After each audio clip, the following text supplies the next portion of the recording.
Welcome back, ladies and gentlemen, to the NLC.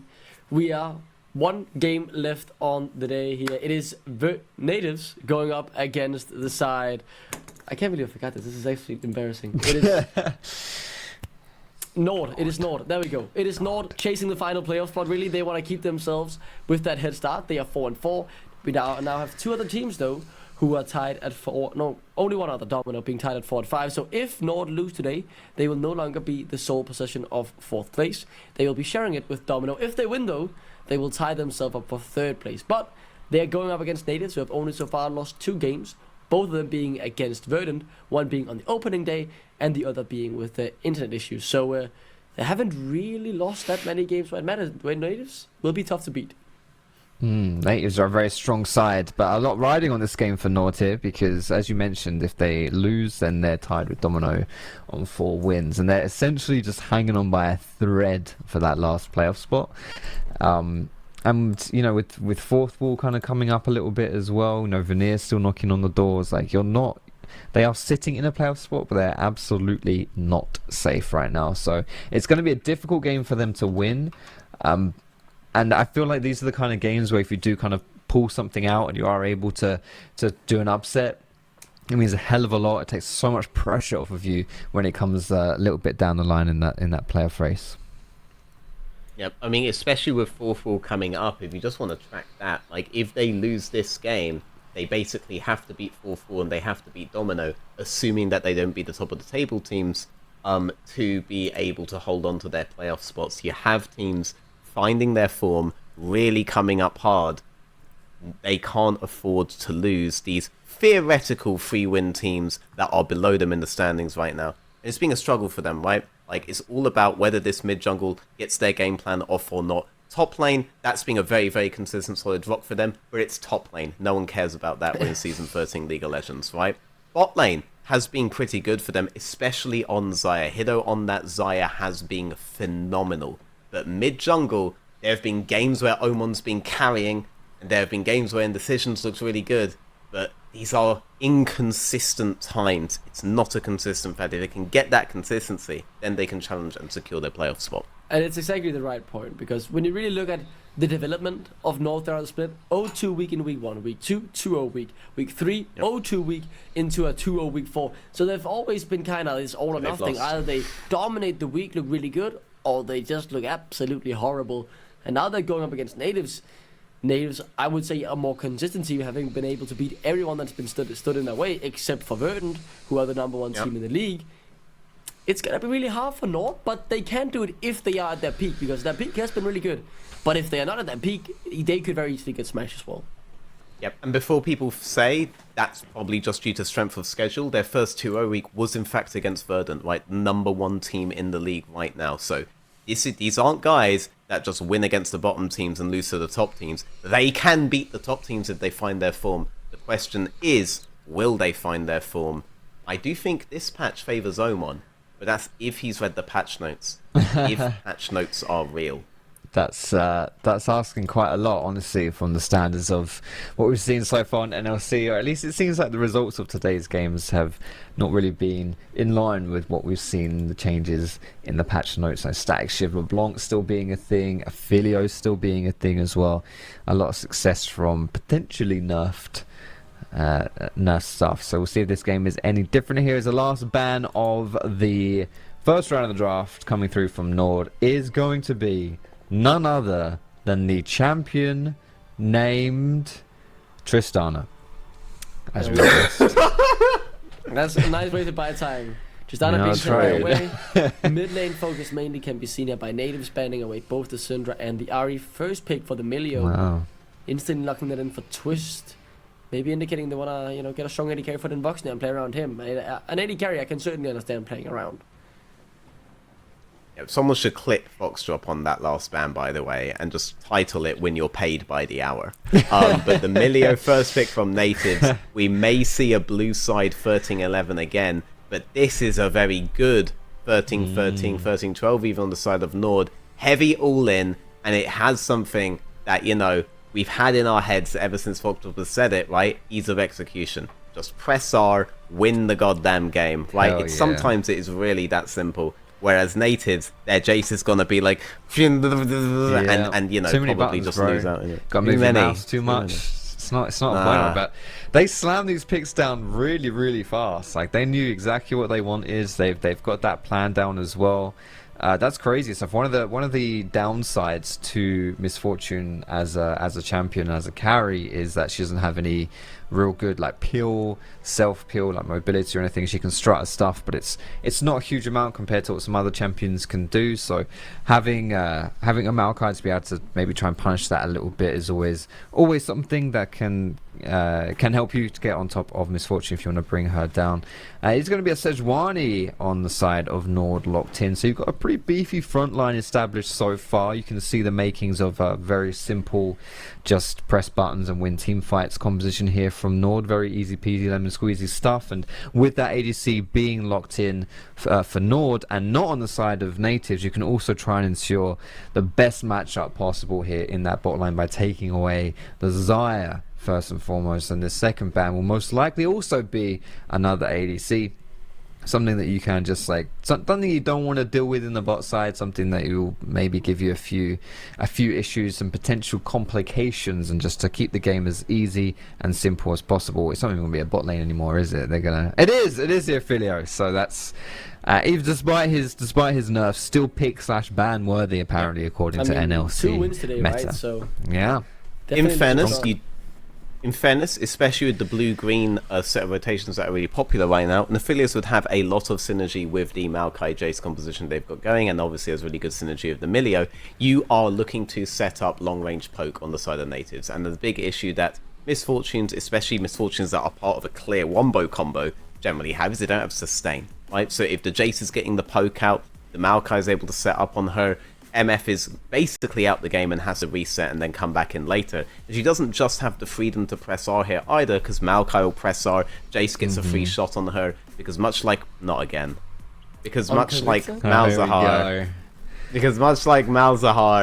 the Misfortune locks her, as actually being locked, the Misfortune locks herself in place. Kog'Maw would actually be a brilliant pick right now. I am a huge Kog'Maw advocate.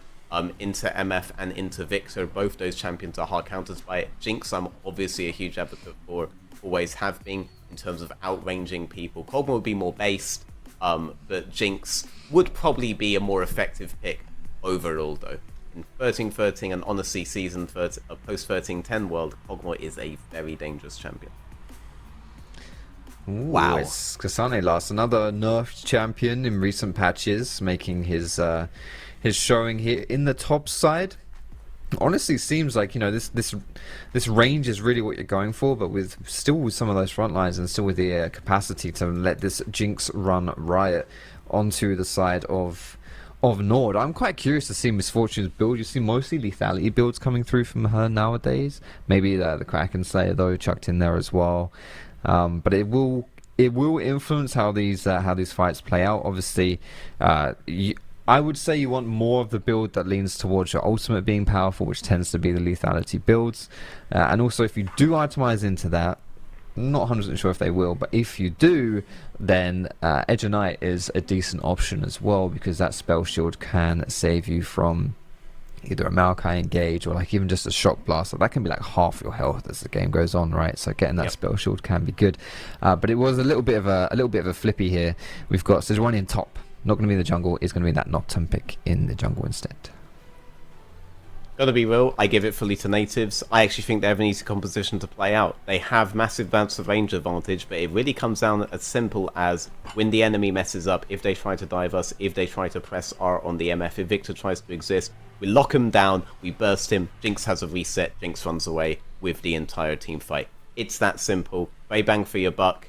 And they have the range advantage. I think Nativz got absolutely everything that they want in this draft, and they paid off the right people.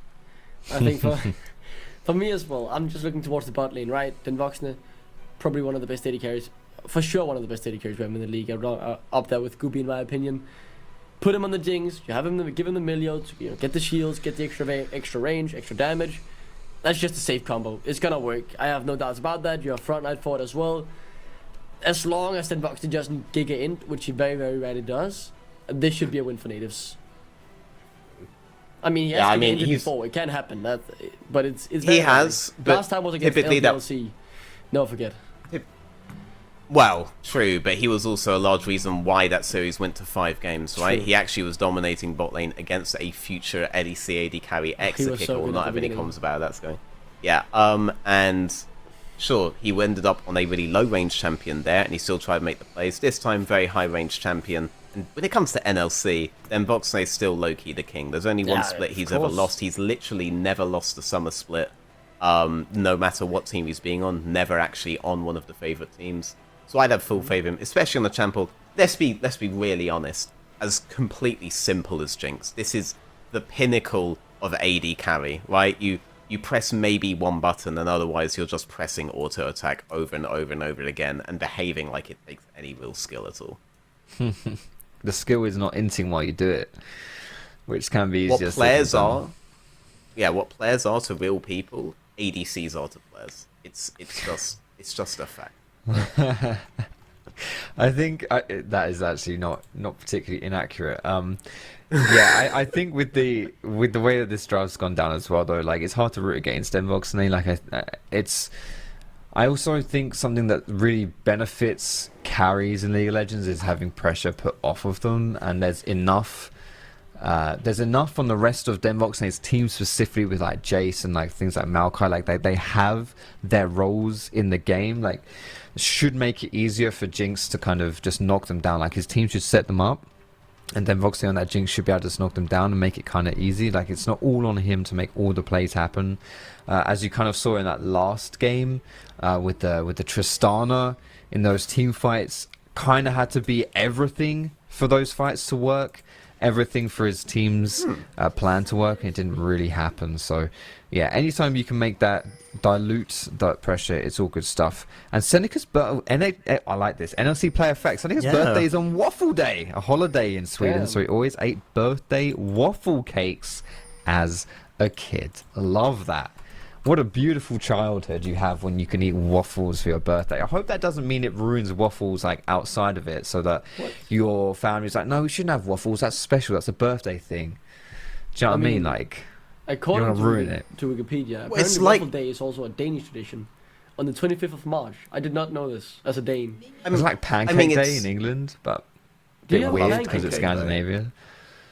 God, I love Pancake Day so much. Pancake Day is, what's that? That's what's this proper name? I don't know, but we call it Pancake Day now. I mean, is it Lent? Is that Pancake Day? I don't know. Is it Ash Tuesday? Ash Tuesday. Yeah, that's the one. That's the one. I'm chatting rubbish. It's traditionally. Here's a bit of English history for you, Duckling. It's traditionally because it's. I'm saying the stories. I realise I actually don't know if this is true or not. This is the Foxtrot version of this story. So bear in mind this could be utter rubbish.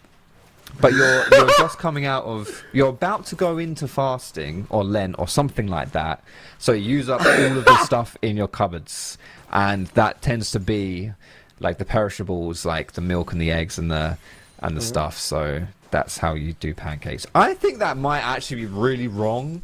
So if anyone wants It's to the first correct me day of on Lent. that, Yeah. then I mean, it might be right, I may I have don't just know. made that up. So yeah, that's my version I- of history. I seem to remember that being told to me in school that that's why it's Pancake Day. So I'm sure Twitch yeah, chat it's will the first day know. of Lent. So Sure. if anyone in Did Twitch you chat ever wants give to up correct things me, for Lent? no. Are you kidding me? That's ridiculous. I can't give anything up. Like I'm a jungler. I in for scuttle crabs. You think I can give something up for Lent? No way. True. So you're the veneer of Lent. No, come on. We can't. They can't catch strays. They're not even playing right now. Although yes, Buddy I am the caught veneer. strays from ducklings, so these guys That's can true. catch strays. You're Everyone, wrong. That's a everyone. the good right. point. Everyone is, can get shot at today, even if they're not playing. That's all. I'll leave it. It is after all 4th of July. Oh, it is the Regardless. 4th of July. You're right. Yeah, another holiday. Not one we celebrate. Happy 4th of July to any Americans somehow. Happy watching Traitor NLC. Day to all the Yanks out there.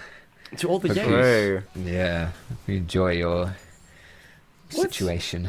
What That's are what we Yanks? call Americans, Yanks. Yanks Wow. is a term for Is that in Americans, yeah. British? New York Is that Yankees, you heard British the slang? Yankees, right? Yeah, the Yankees. New York Yankees? Is that Yeah, like yeah, a 'cause baseball they're team or Yanks. something? Yeah, that's just like a word for. I don't know the origins of that. I'm not gonna lie, but Yank means American. Yeah, I don't think it's like a rude way to say American. Like I don't I think hope it's it's just. a rude way. But, There well, should yeah. be a rude way to Okay. refer to American. I think it's like saying Brit, basically, isn't it? It's like a colloquial reference to. I hope they enjoy celebrating the day where they declared independence from free healthcare and education. That's true. That's true. But I mean, then again, how good is your education in healthcare in UK? Didn't you want to leave the European Union so you could pay your healthcare more, but failed at doing that? I mean, don't even guess that. Who even? Yeah, you don't want to knows get me what's- started on that in particular, by the way. It's literally not possible to set up the NHS under EU law. So. For It's- real? Yeah, I mean, for I'm real. not too Because familiar it, with be- it. I had my final exam the though in first. Brexit. I mean, if he's given, obviously, there's a video game happening that we'll never talk about. But if he can give a Lent story, I can give a mini one here. But okay, just do the let's see what Gank happens Stefan. with, Just do the with Gank Stefan. Stefan. Yeah, Stefan Yeah, definitely yeah. wants this, and yeah, he's gonna get it as well because he's dead. No flash out. He's pretty tanky though. Maybe in this you can Is make he it just in alive? time. Oh, they want to turn No. it around, and they will. First Wow. one for Kashkas. I am not sure how he survived that. I thought it was gonna be bacon for dinner, but no. Natives end up faltering, and first blood goes to Nord. That was Natives ridiculous. are the one. Natives are the ones that are going to need a hospital there. But interestingly, getting an NHS-style hospital will be very difficult because within the European Union, the government can't just appropriate property at a whim, right? And the way that the NHS was formed initially was that the first thing they had to do was the government had to take control of all of the charity hospitals and everything that's happening everywhere. Under the EU, that would actually be illegal to do. But that's the first thing they had to do because otherwise you couldn't have NHS hospitals that were owned by the government. They weren't just going to build hospitals everywhere, right? But they had to take over hospitals that already existed. But you can't do that under EU law. So that's why other countries have like an insurance-based system within the European Union. But I mean, And no we don't one's have an attempted to insurance-based recreate the based NHS. system in Denmark, though. I mean, that's What like central kind of Europe. system do you have? We have free healthcare. Yeah, but how is it free? No one just It's has free. free You pay, healthcare. you pay through your taxes. It's the normal taxes. There's no insurance. I mean, you can get private healthcare if you want in Denmark, but That it's not sounds like common. England. In Yeah. general, it is free. Like as long as you live in Denmark, it's free, even if you don't pay taxes. If maybe you don't make enough to pay taxes, or maybe you're homeless, you can still get free healthcare. Okay. Actually, this isn't worth like the full discussion, but like I get that you have free healthcare, and most places do. It's just the manner in which it's free in the UK Yeah. requires the government to have ownership of all that. And if you're in the EU and you want to Then set you one up can't do now, that. you can't do it now. Yeah, it I could didn't know that, entirely be actually. possible. Denmark had the same system before. That Yeah. is interesting. That is interesting. Regardless, though, we do still have a game of League of Legends happening on our screen, as it is Nord with the first blood, still trying to take the first Drake as well. Omen about to be ganked. Uncle Victor, Oh, not quite there. He's still waiting. Flash Dude, force though. nearly. That's a 5-minute timer to look out for. will it be punished this time though? Unlike the last game, Victor blue flashed quite early to a gank, similar to that situation, but it wasn't revisited. It wasn't punished, so Omon might have to.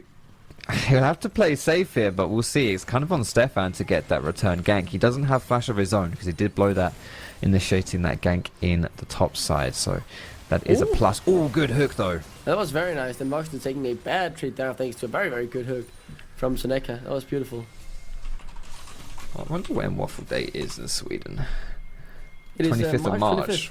Yeah, but apparently it's also Waffle Day in Denmark and Norway. I'm gonna start that as a tradition. The day I become a dad, I'm gonna start Waffle Day for my kids. I'm manifesting that. Give me 10 more years though. I'm not even 20 yet, so. Would The having day your you birthday become a be on dad. Waffle Day be like having your birthday on Christmas? Like, theoretically, you could because double no one dip on the celebrates waffles. Waffle Day though, so.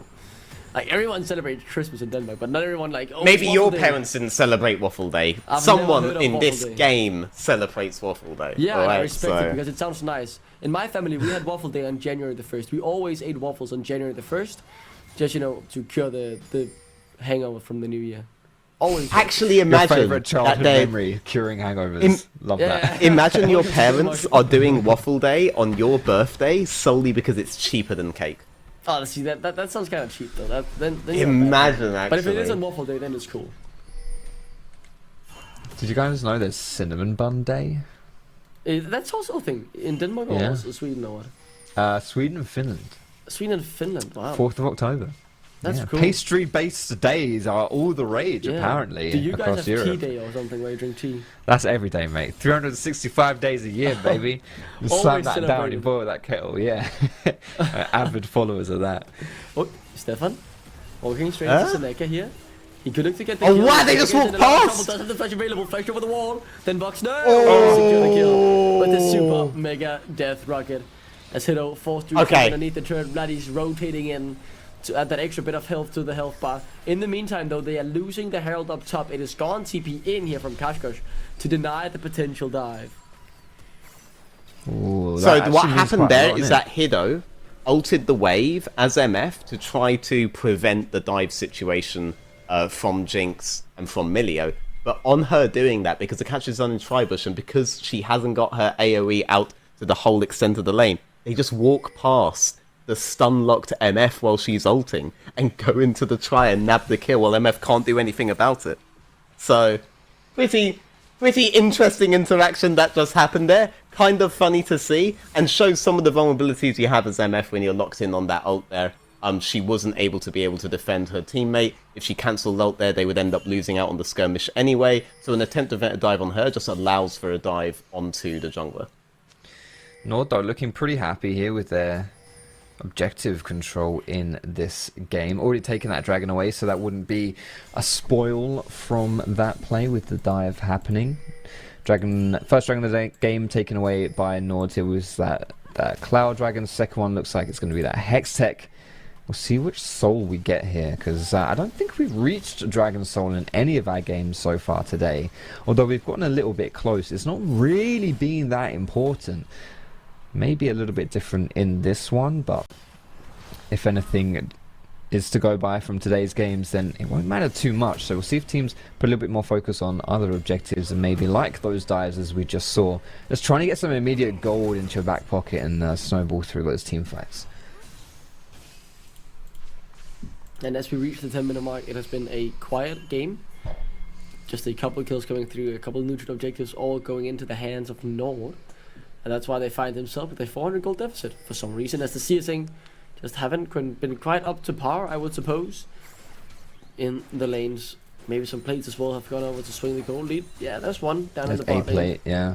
And that's the single plate. And who's really happiest with this quite early game? It's Nativz, right? They're just happy to scale up on Denmark and then win the team fights. In my opinion, I'd much rather be the Nativz composition Okay. at every stage, right? Now, in terms of scaling, what you want is you want Jinx to be able to hit that level 9 point as clean as humanly possible. That's when she's at about the peak of her powers. That's not to say it goes down from there, but that's when you've kind of lost the window where your 2v2 can possibly match, short of a straight all-in where you've used terrain or you've used Fog of War to be able to close the gap early. And it looks to me like from this point, Nativz are sure to do that. This big fight around this Drake is the last opportunity Nord have to try to catch them out in that regard before you're in a position where the enemy has a lot of priority on their lanes, the enemy has much better range than you, the enemy has better scaling than you, and you're gonna have to play into them on every fight. Here comes the ult, though. It is straight onto Stefan. The paranoia, not quite enough to get him, though, as he's able to flash away nicely in position. Even use his own flash, but unable to close him down. That's the first paranoia of the game used, a very crucial one. Goes into absolutely nothing, but As the second Drake is on the rift, the Hextech Drake could go over into the hands of Nord here. Stefan, though, is able to contest. Ooh. Yeah, see if Nord can get this one down fast enough. It's maybe very, not, very maybe. low. It's a 50. Ooh, Stefan is not able to get in there. Indecision, though, will sacrifice himself, and I don't know if that's a good idea, because then Voxner, now excited, but as that Glacial Prism gets thrown out, there's a disengage that comes through from Nord. Ew. Chemtech. Gross. What a crap Dragon Soul that is. Yeah, I don't think too many teams will be putting that as a win condition for this game. But is second Dragon over to Nord here? Quite smart. I liked the... I mean, this is going to sound hideous, like I've intended to make it sound this way, but the lack of indecision from Indecision there, when he was like... when he just pulled the trigger outside Dragon to firstly trade ults with Maokai, which I think in that situation, like you value the oh my goodness, I can't speak. The Nocturne ulti, you value that more than the Maokai ulti in a vacuum, but when you're going for a Dragon play, I think the Maokai ult probably means a little bit more. But also just to not get completely wiped after that Dragon play, right? That would be awful. Like, you do not want to trade Dragon for like 2 or 3 kills onto Denvox. They're absolutely not worth it. So immediately, Indecision just bombs it down into the enemy team and completely sacrifices himself. They didn't hesitate in that at all, and that was the right call. And I do give credit to Norton for pulling that. And with that, Nativz, though, managed to establish a bit of a bigger goal lead, getting the kill as well. Then Voxner has just cashed in on his call, so within a pretty short time span, he has grown pretty strong in this game. Still just slowly but surely scaling up. And with that, yeah, Nativz very, very happy with the state of the game there. They're getting the first items completed. Yes, they are behind on Drakes, but as you said, Foxtrot, they can take Drake or can take Soul. Not really anything any team will be looking for to be what decides the game for them. So those 2 early Drakes won't make the biggest difference here for the side of Nord.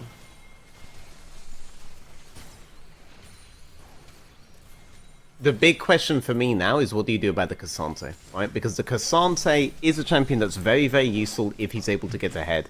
And he is not significantly ahead in the top lane whatsoever. And we've missed many, many windows to try to get that guy going. Yes, getting your bot lane going is really nice. Yes, getting your mid lane going is really nice. But unless your bot lane is being assassinated. What? Kosh. There you go. He closes the gap For somehow. I assume he just... Sejuani. Yeah, just doing. I assume he just jumped over the wall there, and now I'd be very worried if I was Cassante going into that. Catchcoast is being a really valuable part of Nord. He's being a consistent part of Nord for every single one of the games. He isn't the guy that we have really questions over, but he's definitely showing his value here, because the Cassante hasn't received much love on the side of Nativz, and now Nord, they may be able to get map control back, and that's good. Because you want to be splitting that Nativz composition, you don't want to be forced into a 5-on-5 where they have early setup. And with that, Nord secure the second Herald as well, so still getting all the neutral objectives, maybe being able to swing the goal lead back into an even game state if they get off a successful Herald play. The mid lane tier 1 looking juicy at the very least, being just a couple of auto attacks away from death. I also wonder how Nord's going to deal with Cassante from the perspective of who's your anti-tank on this team. Normally that answer is your ADC, right? And there are some other champions that can deal with it too. But a lethality build on ADC isn't really conducive to killing tanks at all. Like, it's all about lobbing down that ultimate, and with that bullet time, just doing as much damage as possible, but not necessarily to tanky people. And I don't know whether they're going to have a good answer for that. Shikari might actually be one of the more indestructible Cassantes that we've seen in recent times. Not to say he will be completely unkillable, but definitely more so than if there was something like the Jinx, for example, on the other side. Will be very good at killing him if these ADCs are swapped.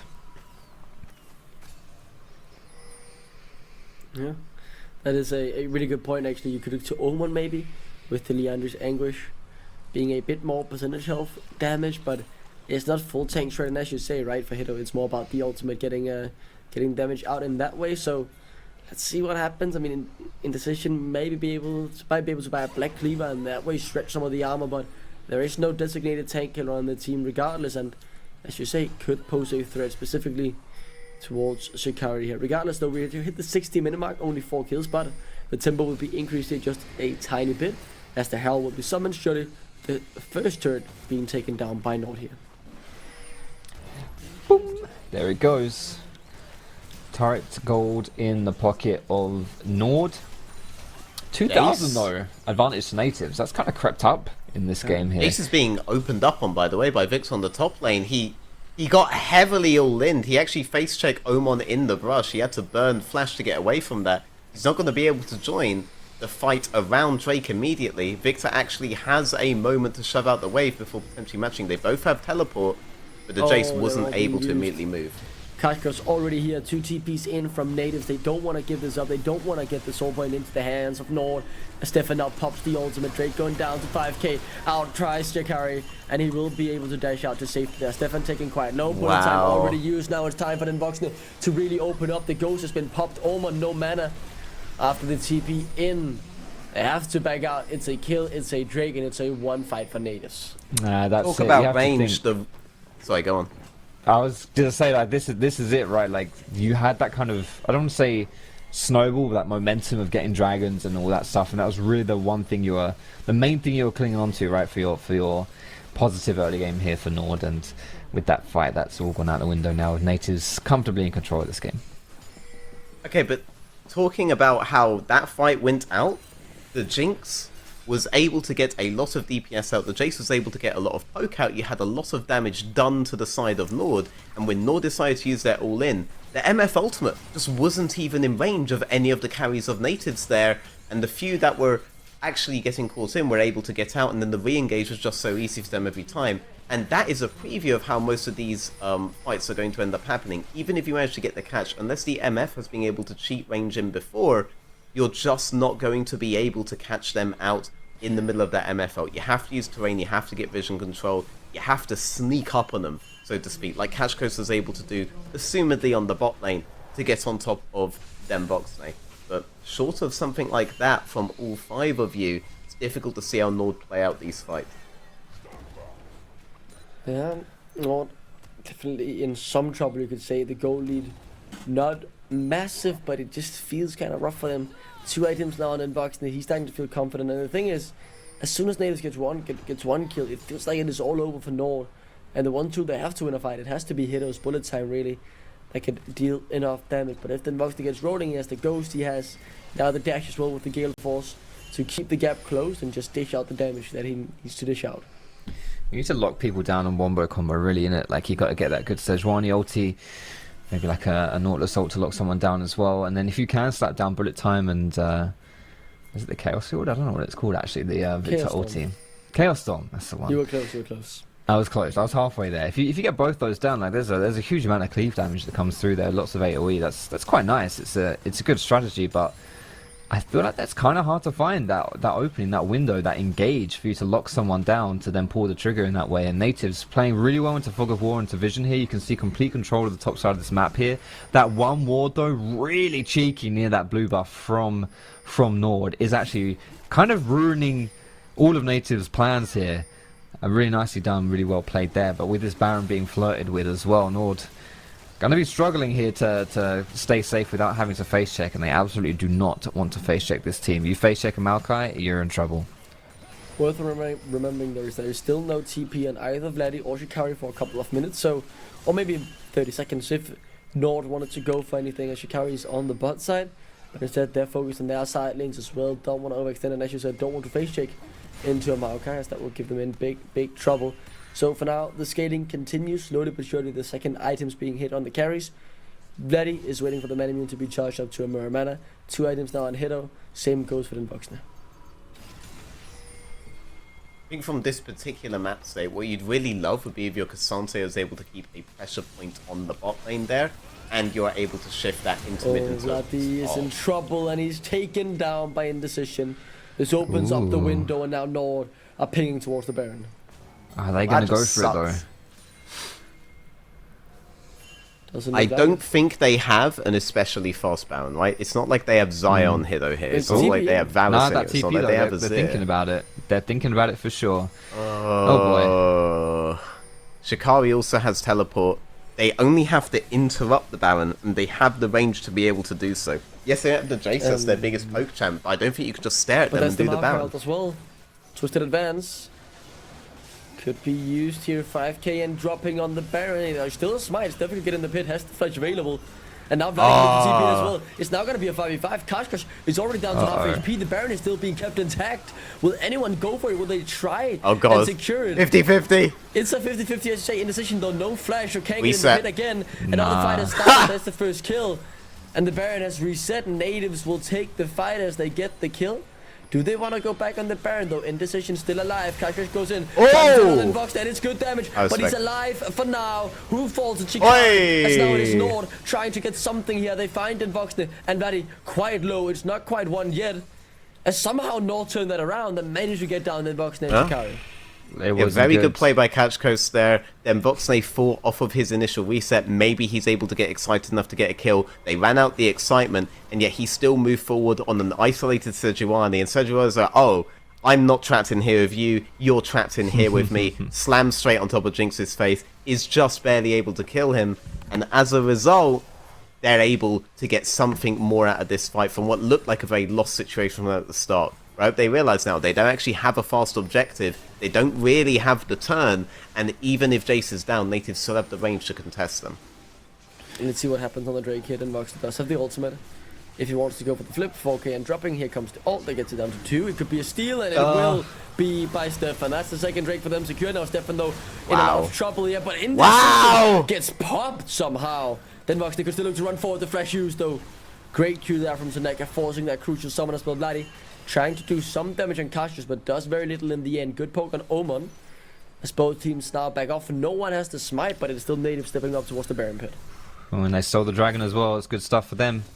Nativz not really having any business to get much of anything in that situation, but they'll certainly take that dragon. As you mentioned, though, Chemtech's really nothing exciting. It's not like these teams will be playing for Dragon's Soul as a main win condition. But with how back and forth this game has been so far, we could see it go the distance in that way. And mostly these objectives are being used not for the benefit of claiming the objectives themselves, but as like a little carrot on a stick to bait the other team in, you know, to force the teams to make decisions and then try and pick a good fight. I just think so far it's not worked out for Nord at all, specifically because these Misfortune ultis have been very lackluster. They've not really achieved too much.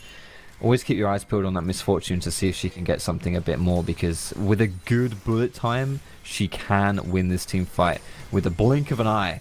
Unfortunately, not happened so far. I miss Galeforce MF, and this is partly why, because Galeforce MF was built for situations like this, where you are outrange, but you still want to be able to get a crucial combo out, and with that combo, eliminate the enemy. She needs to get in range, but her safe range against this team is very bad for her ult. If she had something like that where she could dash in, maybe you could see something happen. Stefan, no flash. Be aware of that. Regardless, though, he should still be able to make it into the pit. 5k and dropping, but ever so slowly as Nord have backed out. It's really only Indecision, Kashkash in the pit, but they want to assassinate the front line. Then Voxner down to half as the first reset comes in. He could look to take over, but he's low enough. He needs to be carried. And somehow Vladdy just blows up the entirety of Nord. Omen last man standing. One auto attack would be enough, but then Voxner doesn't want to overstep. Eyes on the Baron as Omen can't do anything here. He's solo. He has to just back off and be happy that he's alive, because Nativz, they won the fight and they'll get the Baron. I feel like a broken record every time Jace is on my screen, but I remember when that champion took skill, man, and didn't just annihilate an entire team in one combo and wasn't a melee range assassin. But that is the state of Jace when he starts getting ahead. You have insane itemization on him. He has all the pen that he needs. He is even going into defensive play, and so he has the damage to do what he has to do, which is set up that first reset on them box. They set up the rest of the team fight for him, but right now he can end it all himself if he wants. I thought it could be quite bad here because they weren't able to get the reset on Catch Coast, but the damage just wasn't there on DV, so DV can run away with the fight. Jace can get the combo off that he needs to nab that triple kill, and it is another free fight for Nativz. No matter how many times Nord start an objective and then realize we can't get a fight this way, they still do it. They're still off on their timings. The problem is, baiting into these areas is what they want to do. Just if you're starting the objective, you're giving the enemy time to assess their situation and play it slowly. Don't let Nativz play it slowly. If they get to play it slowly, they will get in the better position, and if they're in the better position, the fight is basically already won for them.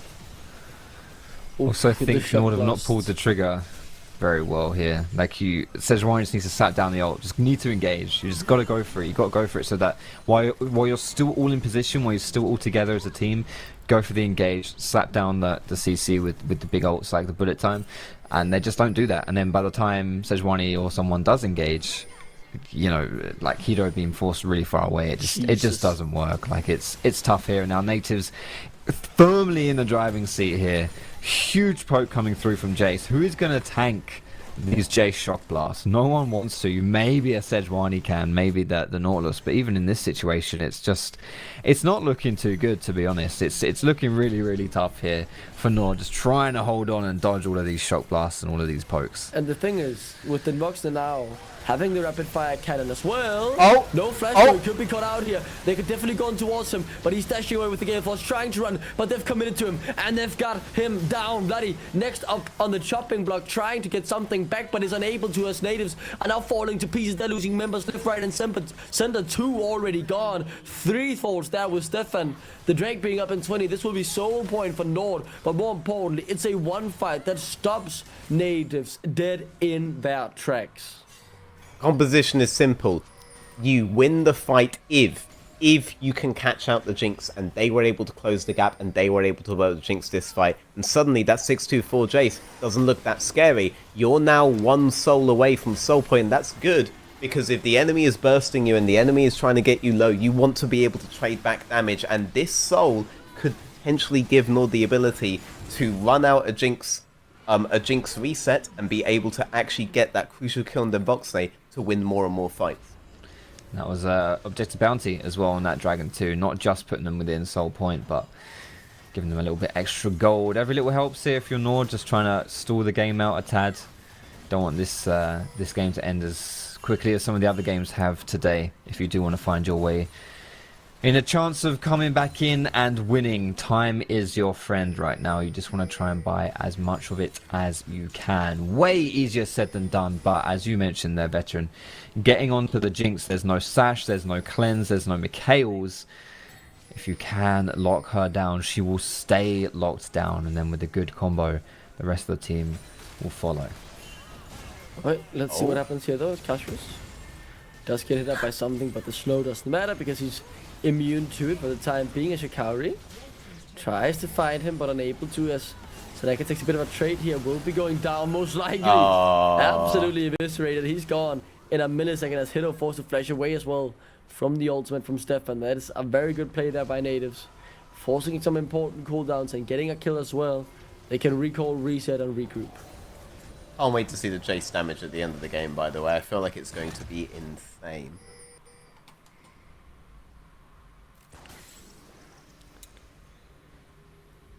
Feel free to step. Giving We're admiring the League of Legends action right now. There's so much of it going on. I will say, Nord have shown a decent level.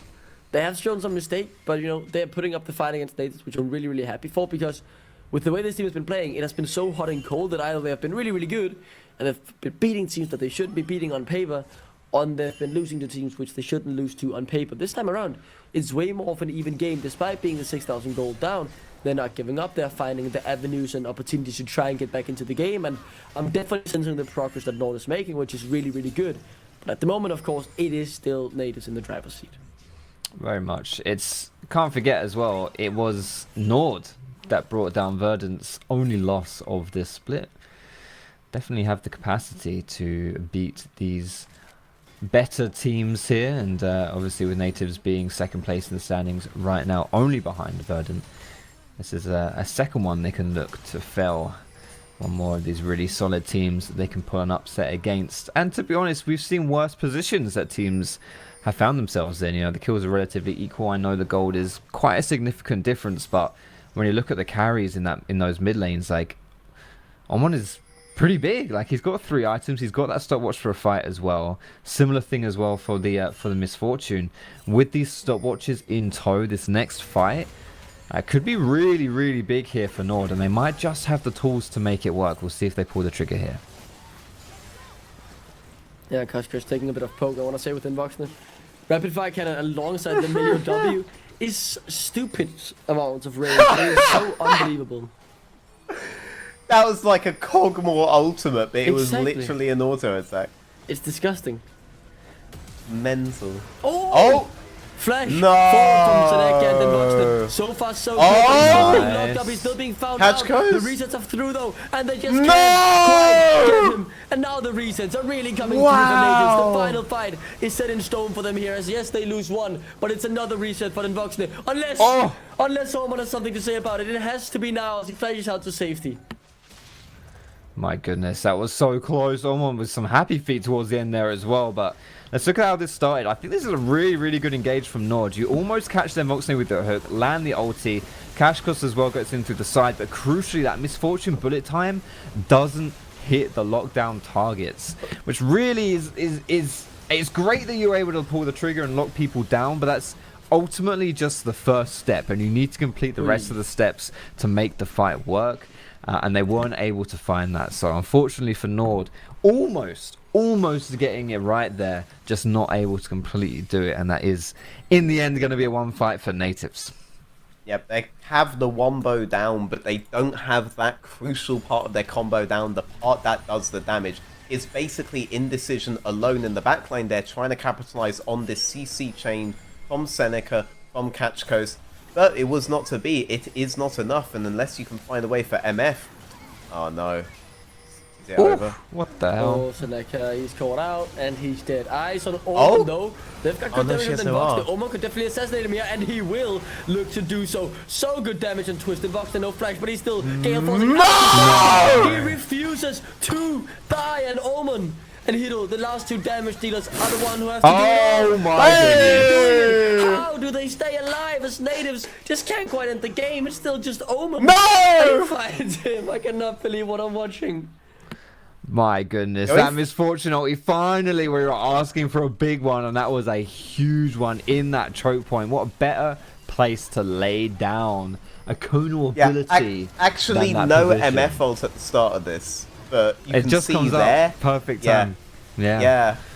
And it would have had an insane angle on the start of that fight if she had it up, and they just played around that timing, and then they seem to forget the timing that they're playing around at the end of this here, right? She gets some Stefan, good. Twist, Vladdy come in, trying to get the last bit of burst down. They just get absolutely annihilated, and the Omen gets the last bit of the burn. He actually didn't go for the Drake. I saw pings being laid down on it.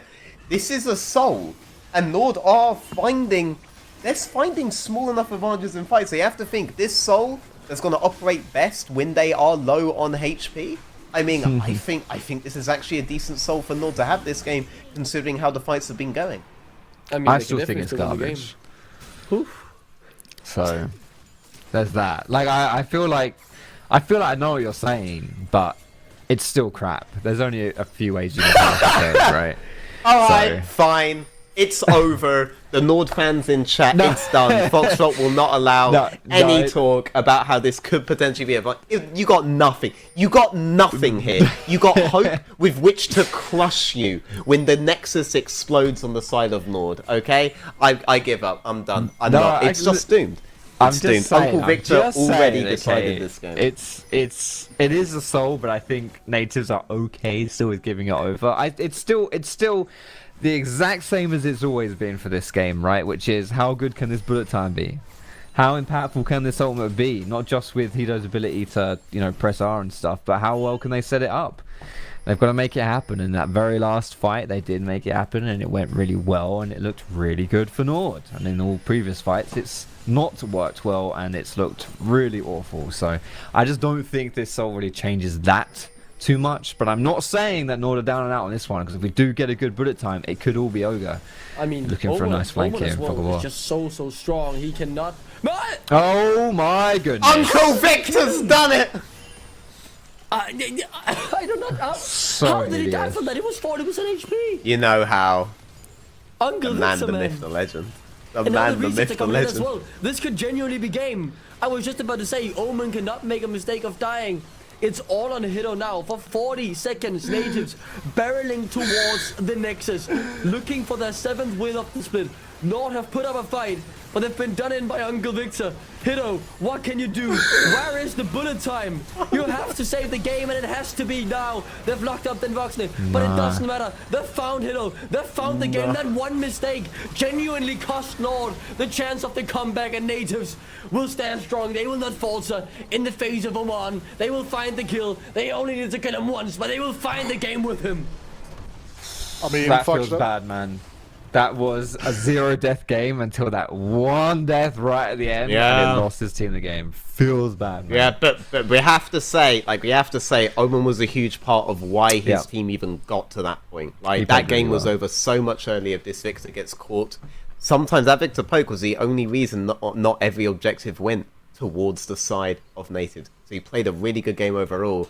But Uncle Victor played the longer game. That's a third mansion. You can't escape Uncle Victor. I mean, I will say though, Foxshot made a 100% correct assessment there. Chemtech Soul is just bad, right? Yeah, it's true. As soon as Chemtech Soul came in, they lost the game as well. That's what it was. See, if it was any other Soul, Omen doesn't die there, and then they turn it around and they win. Just but saying the thing is, that's. I don't get it. Isn't that Soul supposed to make it harder to kill you when you're below 50% HP? Yeah, but did he die from like 60%? He just got one shot from above that level, so it didn't even kick in. How did Jinx not do that much damage? That's what I'm not getting in my mind. This was not a lethality Jinx. Regular AD carry Jinx just... that's disgusting, man. It's a big crit and Milio, so gross. Yeah, when that rapid fire cannon Milio W'd auto went off on Catch Coast, it's like... You're only losing a quarter of your HP here, but really, there's no counterplay. It's out of range of every single ultimate except for Nocturne on the enemy team. You can't do anything. Hey, give me an MVP last before I give it to Vita to carry the rest of the show here. Who was the MVP here? I was about to, if Nord had won, it would have for sure been Omen, but I don't know now. I think a lot of the players on Nativz had good moments. They had good mistakes. What do you think? Good mistakes. I'm down for Vladdy. Yeah. I'm thinking Vladdy, honestly. I'm thinking Vladdy. Whenever I close my eyes and think about this game, let me see. Ah, yes, Jace just double killing from downtown and around Baron. Yeah, that was kind of nasty, yeah. I mean, but again, we have already seen Vladdy on Jace before, I believe, this split right with pretty good success, and I think that it's just a super interesting... It's a super interesting champion, right? You're kind of not a fan, veteran. You're talking about, I can't remember, this guy's also a melee assassin, but it's an insane poke champion. So what really makes Jace incredibly strong as a power pick? The fact that his itemization emphasizes full burst on both forms, on both his ranged form and his melee form, and the fact that because he has double form, his level 1-2 is absolutely ridiculous. He's one of the strongest champions in the game, level 1, because he basically has double abilities up already. This champion used to be a DPS champ, used to be a space champ. I remember into matchups like Gragas, for example, where they have a dash that can e-forward into you wanted to go Bork because you would literally steal this move speed to try to kite back after that engage. You don't have to do that anymore. That guy goes into you, you just slam on top of him full hammer form, and the guy is one shot and evaporates from the face of the planet. All of the changes to lethality items now benefit a champion that is at mega range. Duskblade, right? We haven't talked about this too much. That thing makes you untargetable now. The guy is currently unreachable, and then he becomes untargetable. What do you do? What do you do? Curl up in a ball and cry. That's what you do. True. Yeah. You win MSI. That's what you do. Give you the Jace. Couldn't be CLG, but no. That's a niche reference for veteran right there. But yes, ancient divine memory. Yeah. So again, we got to see some other picks here, right? We got to see Misfortune and Jinx. We have seen a bit of Jinx right before on 15, but I think this is the first time we've seen Misfortune this split Fox drop. So that was that hilarious moment in the bot lane where they just walked past the bullet time. It was for first blood, and poor Seneca is just left out to dry like that. I mean, I was... Yeah. They had the right idea to turn it off for bullet time, but it didn't quite work out, unfortunately, and yeah. it was a little bit ugly. But on the plus side, I'll give North some credit. At that moment, they'd already taken Herald, they'd already taken Dragon, so it was just a dive. Like normally those dives that transfer into like Invades, Vision, and Dragon didn't. Nativz weren't able to get as much out of it because Nord had already had a good early game. So that's nice. But yeah, that one particular moment was a little bit meh. And I have to say, honestly, the bullet times overall, apart from that one in the choke point in the blue side jungle. They were kind of naff. They weren't really that good, and it just didn't work out. And for one reason or another, it's not necessarily a flame on Hido. It's more like he just wasn't able to find the position. Like maybe it's a Nativz thing, like being able to kind of create that space. Like it's always going to be hard to slack down, but at time we're just standing there, just waiting for a shock blast to come towards your face. And when shock blasts are doing like 6 million damage, like you just never want to press that button. So. I know a little bit disjointed the execution of their comp. It did have potential, but I don't think they played to it as well as they could. Also want to say, this big thing here, this is how we wanted Vanir to play their competition. Yes, the Maokai could just play full engage all the time. Yes, the Cassante could just keep trying to find flanks and start the fight. Ultimately, what happened here was Nativz just rolled out the DPS, and only when the fight was definitely won did they start going absolutely ham with all of their engage tools. Primarily, they use their engage tools as disengage tools. And so this is kind of a blueprint for how other teams that go into similar compositions but aren't winning would want to do it. Yes, even if you're picking Victor. With that in mind, let's jump into an interview with Den Voxney, because he's on the line. Yeah, And what's up? hello, mate. A bit better mood this week, I'd say. You guys coming out here showcasing that you are indeed a team to be reckoned with here. Generally speaking, it did look like it was a very, very close game that could have gone either way, though. Yeah, I think new patch. I don't know. I'm not sure what happened, but maybe we listened a bit too much to Vladdy's calls, so it ended up being a bit too shaky. I think usually we're more disciplined than this, and obviously they had a good early game, but then once we take the lead, we shouldn't throw it back and forth. That was just really poor play by us, and something we will need to fix, because that was not ideal. That was for sure not ideal. Yeah, the dodgeball tournament was the other week, right? So not today. So another thing that's also worth noting here for you guys now, right, is that as you're pointing out here, it's a new patch, and we got to see you on James, but you had to play against the Misfortune, right, which was a pretty interesting situation with that bot lane dive where you just walked past the bullet time. So what was going on comms there? It's just we knew MF was gonna ult the wave. We were okay, slow it down so Maokai can come closer. If he's close enough, he can cancel the bullet time. We can still dive. Maybe she gets most of the wave still, but that's how it is. But then as soon as you see the Nautilus out of position, you just switch the target, and you just, even if you get to tank the turret, there's nothing they can do.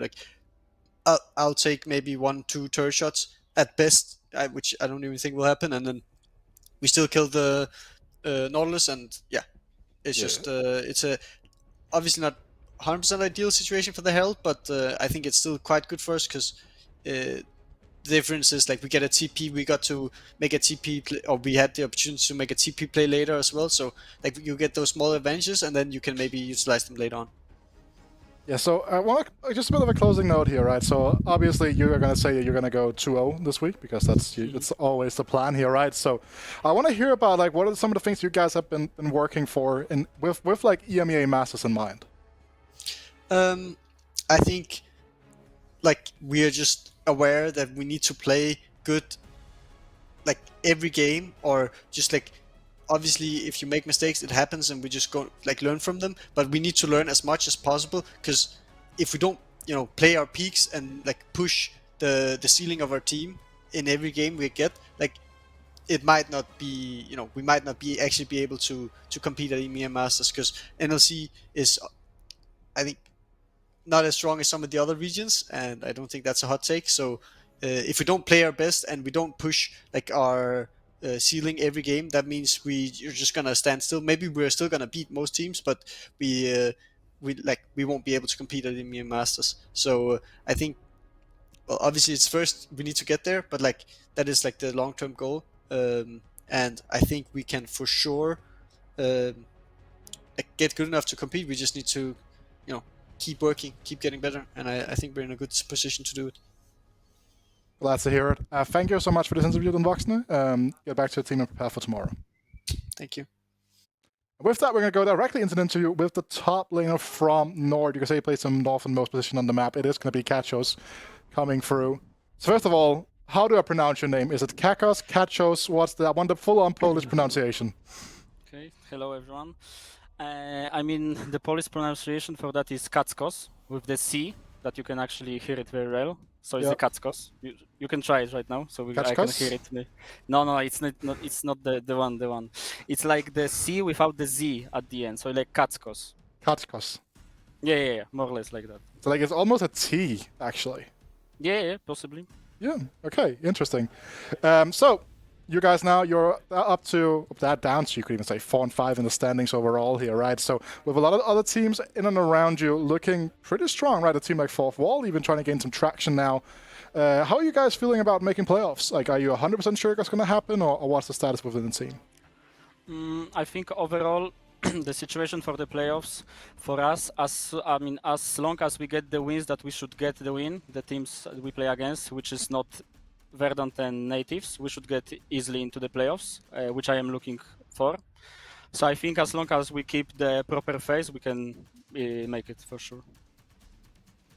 Also now, you're back home, you're no longer in France. I just want to hear, do you miss the guys?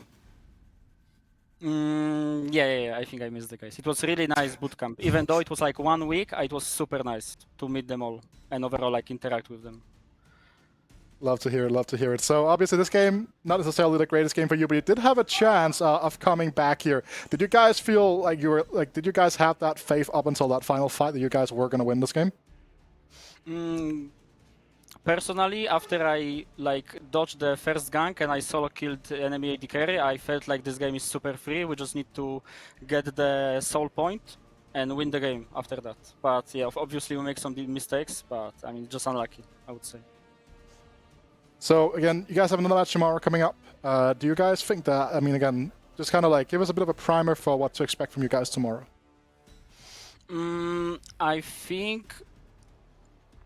I think we can win tomorrow for sure. It's not like Verdant is much better than Nativz. I would say personally, I think they are a bit worse.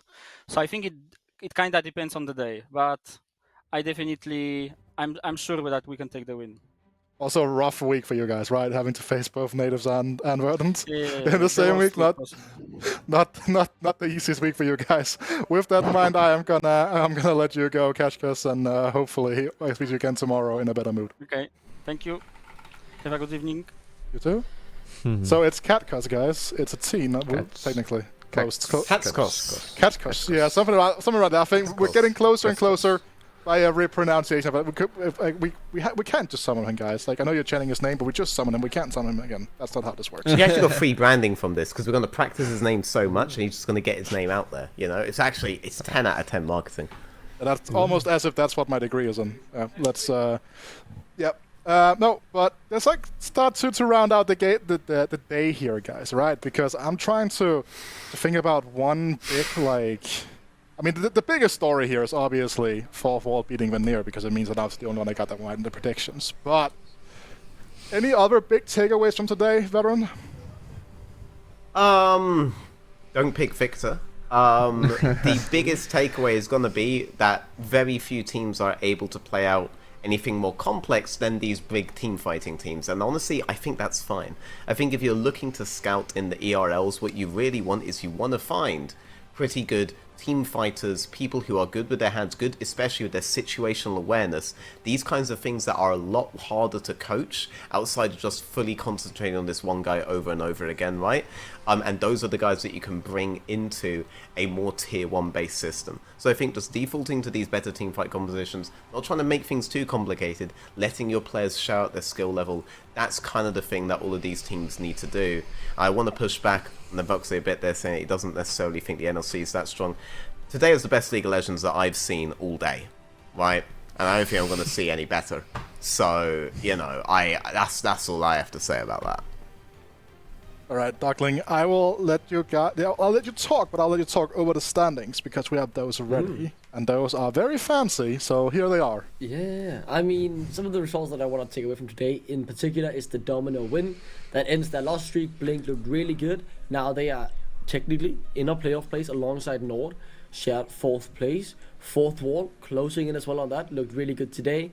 Vanir need to get that sorting out, but my main takeaway here is there is still a lot of battling for that 4th place. Potentially, if Ruddy go in a slump, you could be fighting for the 3rd place as well. But I'm feeling more confident in Ruddy. Despite their heavy loss today, I still think they should be able to get the 3rd place. But for the other teams, everyone can technically still get the 4th place spot. So I'm really excited for that.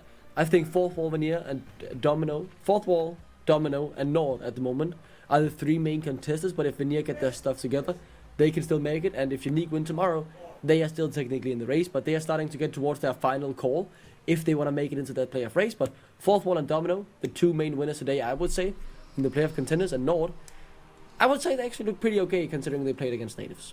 Yeah, normally you have the results before the standings, but because we've been talking so much about arbitrary holidays, I have declared today reverse day. So can we get the results on as well, production? We can. That is fantastic. So just again, in case you people at home, lovely viewers, didn't realize what the situation has been today, Verdant beat Ruddy, Domino beat Unique, as Dogging was pointing out, 4th wall beat Vanir, and Nativz beat Nord. And then you're looking at it from the left side here on this graphic, all winners Foxtrot. Yeah, that must mean the left side OP. It's clearly having some kind of effect, and I guess 100% of these the teams that lost either picked Victor or played versus Frios. So it's obvious that the patch has changed nothing, and that patch 13.13 is just the same as 13.11 really. Like, we started the day off with 2 LeBlanc static shivs as well. So yeah, the more things change, the more they stay the same. My god, actually. Patch notes are fake, but one thing that's not fake is my lead in the predictions race. So can we get that graphic on the screen? Right there, veteran. I will let you talk this through because I want to bathe in your agony. I mean, my plan today was I have to bet against you if I want to get up there, so I'm proud of myself for betting against you, right? I could have taken the coward's way out and just tried to match and not lose that much, but I went for the big play. Alright, I went for the big play and I'll always go for the big play, and you at home should always go for the big play as well. And also, by matching Aragon, I guarantee Aragon can't catch up to me, so I'm still the best performing color caster on this whole thing. That's kind of grim, Screw though, you, no? Aragon, in particular, okay? Also, so that's my new strategy. Paul Rudude catching straights, he is technically the best color caster on this thing. Dude, after last week, it's just so doomed. Alright, that was just so wild.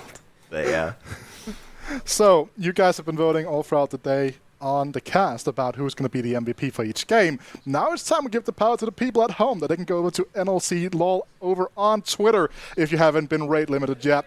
And then you can vote for whatever player you think deserves to be the player of the day. We had Nile performing fantastic well on that Fiora in the top lane in Game 1. Blink with a great Aphelios performance in Game 2.